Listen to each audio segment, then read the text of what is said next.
Rajasthan engineering admission process 2020 जो कि centre for electronic governance द्वारा आयोजित किया जा रहा है, उसकी ऑनलाइन प्रक्रिया कि किस तरीके से स्टूडेंट को ऑनलाइन आवेदन करना है उसे आप यहाँ देख सकते हैं। स्टूडेंट को ऑनलाइन आवेदन करने के लिए एक कैंडिडेट पैनल होगा, जिस पैनल के अंदर कैंडिडेट से रिलेटेड जितनी भी इंफॉर्मेशन होंगी वो आपको यहाँ अवेलेबल हो जाएंगी। सबसे पहले स्टूडेंट को अपना रजिस्ट्रेशन करना है, अपना ऑनलाइन पेमेंट करना है। ऑनलाइन पेमेंट और रजिस्ट्रेशन के पश्चात वो अपनी चॉइस फिल कर सकता है, जो कॉलेजेस वगैरह ब्रांच सेलेक्ट कर सकता है, और अन्य प्रक्रिया यानी कि अगर उसे अपने आवेदन की कॉपी चाहिए प्रिंट फॉर्म में तो वो प्रिंट भी निकाल सकता है। तो चलिए हम देखते हैं कि इस प्रक्रिया को किस तरीके से संपादित किया जा सकता है। कुछ चीज़ें जो आपको हमेशा ध्यान में रखनी है, कुछ आपके जो रिक्वायर्ड डॉक्यूमेंट्स हैं, आपके कैटेगरी सर्टिफिकेट, आपकी मार्कशीट्स वगैरह, ये आप अपने पास पहले संभाल के रखें। उनको रिक्वायर्ड फॉर्मेट्स के अंदर पहले से आप तैयार रखें और फिर उसके बाद ही आप आवेदन की प्रक्रिया को फॉलो करें। इसके लिए आपके पास एक मोबाइल नंबर होना चाहिए और एक आपके पास ईमेल आईडी होना चाहिए, क्योंकि आगे की जितनी भी प्रक्रिया होंगी हर प्रक्रिया के अंदर आपका मोबाइल पे ओटीपी आएगा, ईमेल पे भी ओटीपी आएगा। तो स्टूडेंट की आइडेंटिटी को आइडेंटिफाई करने के लिए हम लोगों ने इस प्रक्रिया को किया हुआ है, इम्प्लीमेंट किया हुआ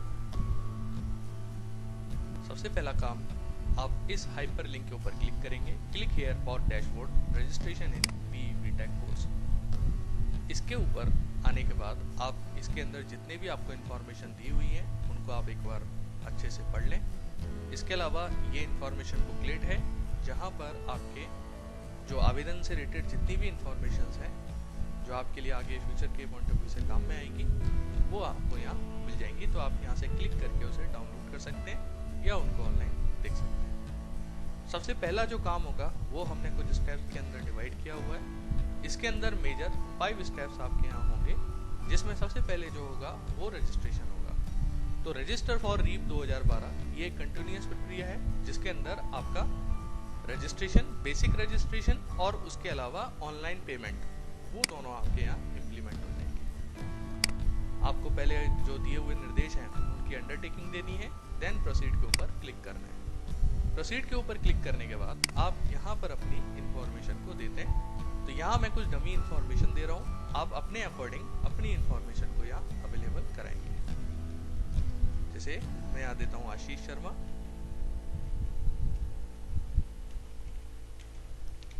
ये आपकी इंफॉर्मेशन होगी, आपको अपने हिसाब से डालनी है।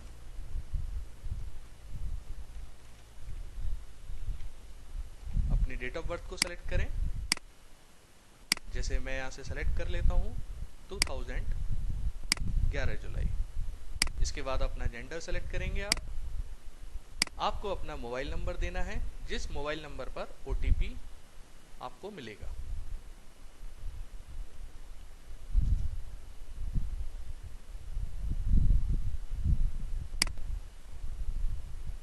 ओटीपी आपके मोबाइल पर आ जाएगा, आप अपना ओटीपी नंबर डालेंगे और वैलिडेट ओटीपी के ऊपर क्लिक करेंगे। आपके सामने मैसेज आएगा, mobile OTP verification is done successfully. इसके बाद नेक्स्ट जो चीज़ होगी वो आपको अपना ईमेल आईडी डालना है। यहाँ मैं अपना ईमेल आईडी डाल रहा हूँ, आप अपने अकॉर्डिंग अपना ईमेल आईडी डालेंगे जिस पर आपको ओटीपी रिसीव हो पाए। तो आप सेंड ईमेल ओटीपी बटन के ऊपर क्लिक करेंगे। जो भी ओटीपी आपको अपने ईमेल आईडी पे मिला है आप उसे यहाँ एंटर करेंगे, देन वैलिडेट ओटीपी के ऊपर क्लिक करेंगे। तो ये आपका रजिस्ट्रेशन का जो मोबाइल और ईमेल आईडी का वेरिफिकेशन था वो आपका यहाँ कंप्लीट होता है। आप अपना यूज़र नेम और पासवर्ड, यहाँ यूज़र नेम जो होगा वो आपका फॉर्म नंबर होगा जो अभी डायनेमिकली जनरेट होने वाला है, और पासवर्ड और कन्फर्म पासवर्ड ये आप अपने पास कहीं नोट डाउन करके रख लीजिए। अदरवाइज हम लोगों ने फॉरगेट पासवर्ड का भी ऑप्शन आप लोगों को दिया हुआ है। सेव बटन के ऊपर क्लिक करेंगे आप, तो आपके सामने ये इन्फॉर्मेशन आ जाएगी, यानी कि जो आपने पहले फॉर्म फिल किया था उससे रिलेटेड जो भी इन्फॉर्मेशन है वो आप यहाँ देख सकते हैं। एक बार इसे वेरीफाई कर लीजिए और ये जो ट्रांजैक्शन नंबर है ये हम आपको आपके ईमेल आईडी पर भी भेजेंगे। तो आपको एक चीज़ का ये भी ध्यान रखना है कि जो हमारे ईमेल्स जाते हैं आप उसे इनबॉक्स के अंदर, अगर इनबॉक्स के अंदर नहीं मिलता है तो आप जंक फोल्डर के अंदर या स्पैम फोल्डर के अंदर भी जाके देख सकते हैं। ये आपका जो फॉर्म नंबर है ये टेम्परेरी फॉर्म नंबर है और ट्रांजेक्शन नंबर भी आपका टेम्परेरी है। ये ट्रांजेक्शन आपके आगे अगर किसी भी वजह से आपका पेमेंट रुक जाता है तो वहाँ पर आपका ये यूज़ में आ सकता है। इसके बाद आपको पेमेंट के ऊपर क्लिक करना है, जहाँ पर आपको 250 रुपये का अपना पेमेंट करना होगा। तो पेमेंट के ऊपर क्लिक करेंगे आप।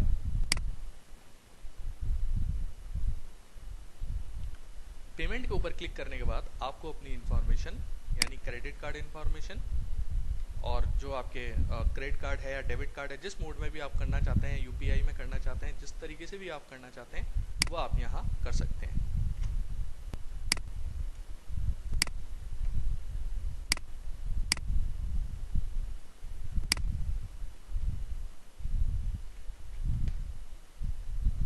मेक पेमेंट के ऊपर आप क्लिक करेंगे। जो आपके मोबाइल पे ओटीपी आता है वो मोबाइल पे ओटीपी आप यहाँ डालेंगे और उसके बाद आपके सामने एक रिसिप्ट यहाँ इस तरीके से जनरेट होके आएगी, जिसके अंदर आपका ट्रांजैक्शन आईडी, आपका नाम, आपका जो फॉर्म नंबर जनरेट हुआ है वो फॉर्म नंबर और आपके पेमेंट की डिटेल्स आपकी यहाँ शो हो जाएंगी। इस रिसिप्ट का आप प्रिंट भी निकाल के अपने पास सुरक्षित रख सकते हैं। ये आप देखें तो ये आप रिसिप्ट को यहाँ से निकाल सकते हैं। अदरवाइज आपको क्या करना है, आप होम बटन के ऊपर क्लिक कीजिए। होम बटन पे क्लिक करने के बाद अब आपका रजिस्ट्रेशन में जो बेसिक पहला नंबर का स्टेप था वो आपका यहाँ कंप्लीट हो जाता है, जिसमें आपने अभी तक अपना पेमेंट भी कर दिया है। इसके बाद नेक्स्ट जो प्रोसेस है वो स्टेप 2 है, फिल एप्लीकेशन फॉर्म फॉर रीव 2020। जो आपका फॉर्म नंबर जनरेट हुआ था वो फॉर्म नंबर से अब आप यहाँ लॉग इन करते हैं। अगर किसी कारण आप अपना फॉर्म नंबर या पासवर्ड भूल जाते हैं तो उस कंडीशन में हमारे द्वारा एक ईमेल भी आपके पास पहुंचता है, जिस ईमेल पर आपके यहाँ डिटेल्स होती हैं, जिसे आप यहाँ देख सकते हैं। आपका जो नाम है वो, आपका फॉर्म नंबर, देन पासवर्ड, ये आपको सारी डिटेल्स यहाँ अवेलेबल हो जाती हैं। होने के बाद अब आपको यहाँ अपना फॉर्म नंबर एंटर करना है और इसके बाद अपना पासवर्ड एंटर करना है। साइन इन के ऊपर क्लिक कीजिए। जब आप साइन इन के ऊपर क्लिक करेंगे तो आगे के जितने भी प्रोसेस होते हैं उन सभी में हम आपको ओटीपी भेजते हैं। ये ओटीपी आपके मोबाइल पर भी जाएगा और इसके अलावा आपके ईमेल आईडी पर भी जाएगा। अगर किसी वजह से मोबाइल पर पहुंचने में टाइम लगता है तो उस कंडीशन में आप अपना ईमेल आईडी भी चेक कर सकते हैं, वो सेम ओटीपी आपको वहां भी मिलेगा।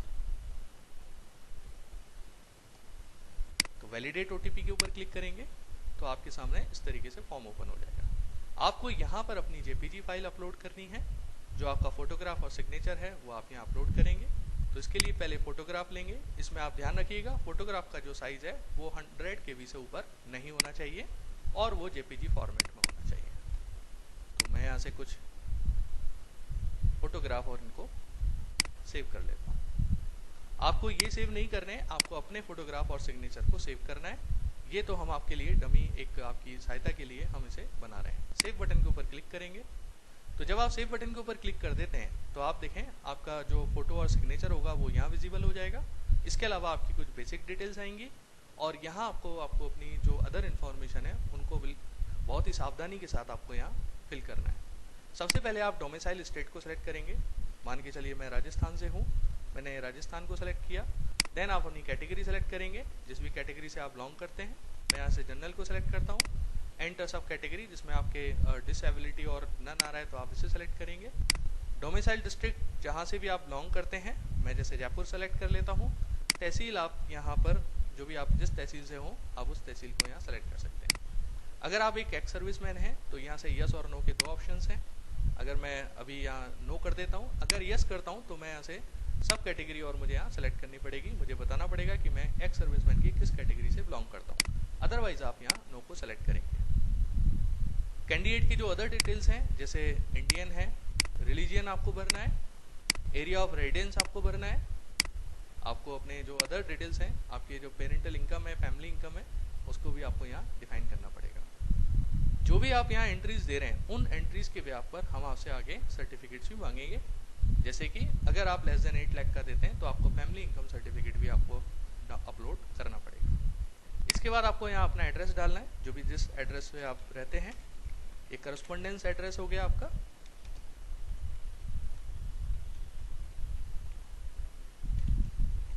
ये आप करस्पॉन्डेंस एड्रेस डालेंगे, देन स्टेट का नेम, देन डिस्ट्रिक्ट, आप अपना नंबर भी यहाँ ऐड कर सकते हैं। इसके अलावा आपको अपना बेस ऑफ एडमिशन बताना है। एक्चुअल में यहाँ जो आपके एडमिशन होंगे या तो डिप्लोमा के बेस पर होगा या फिर आपके सीनियर के मार्क्स के ऊपर होगा। तो जैसे मैं यहाँ से सीनियर को सेलेक्ट करता हूँ, 12th को आपने यहाँ सेलेक्ट किया, आपको अपने 10th के जो डिटेल्स हैं वो आपको ऐड करनी है। जैसे आप यहाँ बोर्ड, जैसे बिहार स्कूल आपने ये सेलेक्ट कर लिया, स्टेट नेम में बिहार दे दिया, ठीक है। आप पासिंग ईयर आप यहाँ डिफाइन करेंगे कि लाइक मैंने 2011 में 10th किया है। मैक्सिमम मार्क्स मैं यहाँ डिफाइन करूँगा, लाइक मैं यहाँ देखता हूँ 600 और 356, तो जो परसेंटेज होगी वो ऑटोमेटिक कैलकुलेटेड होगी आपकी। फिर इसके अलावा आपको अपने सीनियर का भी देना होगा, तो मैं सीनियर का भी यहाँ से सेलेक्ट कर लेता हूँ। बोर्ड का नेम आप, इसके अलावा अपना ईयर, पासिंग ईयर देंगे। देन आपको अपने मैक्सिमम मार्क्स देने, जो भी आपके मैक्सिमम मार्क्स हैं, या आपने वैल्यूज़ दी, और यहाँ आप अपना रोल नंबर ऐड कर सकते हैं। इसके बाद जो इम्पोर्टेंट चीज़ है, आपके जो 3 सब्जेक्ट्स हैं 12th के, उनकी डिटेल्स भी आपको यहाँ ऐड करनी होगी। तो मैं अगर 100 देता हूँ, यहाँ देता हूँ 56, फिर 100 देता हूँ, फिर यहाँ 40 देता हूँ। इसके बाद एक चीज़ का आप ध्यान रखिएगा कि यहाँ जो आपका परसेंटेज का क्राइटेरिया है, मतलब आपके जो मार्क्स हैं वो आपके यहाँ कैलकुलेट होके आते हैं। तो 52 से जैसे 50.67 आ रहा है आपका। अगर आपकी कैटेगरी जनरल है, जैसे आपने यहाँ जनरल कैटेगरी सेलेक्ट किया हुआ है, तो हर कैटेगरी के अकॉर्डिंग आपके यहाँ कुछ वैलिडेशंस हैं। तो अगर मैं यहाँ जैसे सेट कर देता हूँ 40, मैंने यहाँ सेट किया और मैं वापस से यहाँ 40 सेट करता हूँ, तो मेरे सामने एक मैसेज आएगा, you are not eligible for REAP 2020। तो आप यहाँ देख सकते हैं कि कैटेगरी वाइज यहाँ जो परसेंटेज का क्राइटेरिया है वो 45% और 40% का है। तो general, EWS, MVC, OBC, creamy layer के लिए आपके जो 3 सब्जेक्ट्स हैं, इनके अंदर 45 मार्क्स होना कंपलसरी है। ये सूचनार्थ था आपके लिए।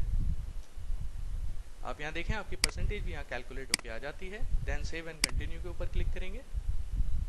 आप यहाँ अपनी इन्फॉर्मेशन जो आप फिल करके आए हैं कि आपने किसके बेस पर अप्लाई किया है, 12th बोर्ड क्वालिफिकेशन के बेस पर अप्लाई किया है, और जो अदर डिटेल्स हैं वो आपके यहाँ शो हो जाएंगी। अगर आप इनसे सेटिस्फाइड हैं, एक बार अच्छे से देख लीजिए, तो आप आगे कंटिन्यू, सेव एंड कंटिन्यू के ऊपर क्लिक करेंगे। अगर आपको लगता है कि नहीं, कुछ इन्फॉर्मेशन मुझे यहाँ एडिट करनी है, तो बैक एंड एडिट के ऊपर जाके आप एडिट कर सकते हैं। तो सेव एंड कंटिन्यू के ऊपर क्लिक करें। आप सेव एंड कंटिन्यू के ऊपर क्लिक करने पर आपको अपना डॉक्यूमेंट अपलोड करने हैं, और उसमें आप ध्यान रखिएगा आपके PDF डॉक्यूमेंट यहाँ अपलोड होंगे, और मैक्सिमम साइज जो हो सकता है उनका वो 200 KB हो सकता है। अगर आपके पास डॉक्यूमेंट अवेलेबल नहीं है अभी की डेट में, तो आप लॉग आउट कर लीजिए। लॉग आउट करने के बाद आप अपलोड डॉक्यूमेंट लिंक के ऊपर जब आप क्लिक करेंगे, तो भी आप इस पेज को ओपन कर सकते हैं। अपनी मार्कशीट की एंट्री करेंगे आप, जैसे मैं यहाँ से कुछ मार्कशीट एंट्री कर देता हूँ। जब आप बटन चूज फाइल के ऊपर क्लिक करते हैं, देन अपलोड बटन के ऊपर क्लिक करेंगे, तो आपके सामने मैसेज आएगा डॉक्यूमेंट अपलोडेड। इस चीज़ का आप ध्यान रखिएगा। अगर आप कोई भी डॉक्यूमेंट अपलोड नहीं कर पाते हैं, तो उस कंडीशन में ये आपको एरर मैसेज भी यहाँ देगा। तो जो भी आपके डॉक्यूमेंट हैं, सारे डॉक्यूमेंट अपलोड करें। एक बार डॉक्यूमेंट अपलोड होने के बाद और सेव होने के बाद दोबारा आप डॉक्यूमेंट्स को अपलोड नहीं कर पाएंगे। तो सेव बटन के ऊपर क्लिक करेंगे आप, तो देखें आपके सामने मैसेज आएगा, your document are saved now, please fill college choice. इसके बाद ये कॉलेज चॉइस आपके सामने ओपन हो जाती हैं। अब इन कॉलेज चॉइस में आपको जिन चीज़ों का ध्यान रखना है वो ये है कि अगर आपने अपनी कॉलेज चॉइस को लॉक कर दिया, तो फर्दर आप उसे अपडेट नहीं कर पाएंगे। लेकिन अगर आप चॉइस को सेव करते हैं, तो उस कंडीशन में नेक्स्ट टाइम पर आप fill and college choice link के ऊपर क्लिक करके अपनी चॉइस को अपडेट कर सकते हैं। अगर आप लॉक नहीं करते हैं, तो जब एंड डेट आ जाती है, जो स्पेसिफाइड डेट होती है, उस डेट पर हम आपकी चॉइस को ऑटोमेटिकली लॉक कर देते हैं। तो मैं यहाँ से अपना कॉलेज सेलेक्ट करूँगा। और एक चीज़ और मैं आपसे कहना चाहूँगा कि अगर आपने कॉलेज को सेलेक्ट कर दिया, अगर आपने अपने कॉलेज को सेलेक्ट कर दिया और लॉक कर दिया, तो उसके बाद आप ही अपने फॉर्म को निकाल सकते हैं। एप्लीकेशन फॉर्म बिना लॉक करे आप अपना एप्लीकेशन फॉर्म नहीं निकाल पाएंगे। तो आपको करना क्या है, यहाँ से अपने जिस कॉलेज को आप यहाँ से सेलेक्ट करना चाहते हैं, वो आप कॉलेज यहाँ से सेलेक्ट कीजिए, अपनी ब्रांचेस को सेलेक्ट करिए। तो ये जैसे मैंने यहाँ से सेलेक्ट करी ब्रांच, जिन ब्रांच को मैं चाहता हूँ। दूसरा कॉलेज आप जा सकते हैं, जैसे मैंने ये कॉलेज सेलेक्ट किया, इसकी ब्रांच को ऐड किया, जो भी आपके कॉलेजेस हैं आप उनकी एंट्री यहाँ ऐड करते जाइए। देन सेव चॉइस के ऊपर आप क्लिक करें। अगर आप सेव करना चाहते हैं तो जब आप सेव चॉइस के ऊपर क्लिक करेंगे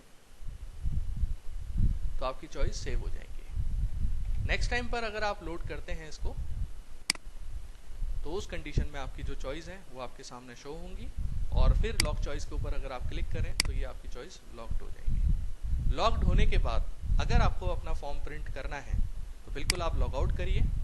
यहाँ देखें आप प्रिंट एप्लीकेशन फॉर्म, आप इसके ऊपर जाके क्लिक करें, यहाँ अपना फॉर्म नंबर एंटर करें,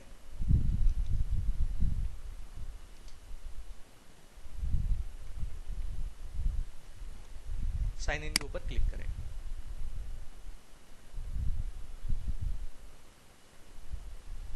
तो ये ओटीपी आपके मोबाइल नंबर पर जाएगा।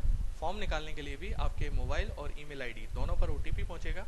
तो वो मोबाइल नंबर पर जो ओटीपी आपको मिला है या ईमेल पर जो ओटीपी मिला है, आप उस ओटीपी की एंट्री यहाँ करेंगे।